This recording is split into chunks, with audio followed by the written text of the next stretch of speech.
Kanpaina honen bitartez, bultzatu nahi duguna da, bai gizon zein emakumeen artean, modu parekidean, bai etxeko ardurak zein zaintzak ere banatzea.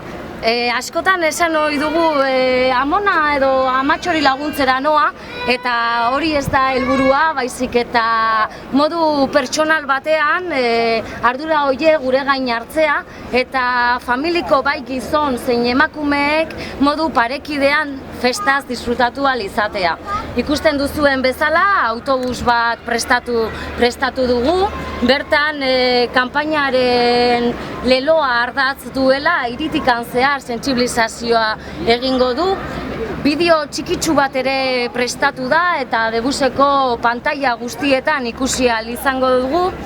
Eta baita ere prestatu dira hau bezalako folleto bat, 1000 ale banatuko dira honako pultserarekin, eta hiritar guztiak gonbidatzen ditut pultsera erabiltzea, eta bereziki gizonei nahi diet bultzatu pultsera jantzi, eta ikustarazteko ikusten ez den etxeko lan eta zaintzen ardura guzti hori.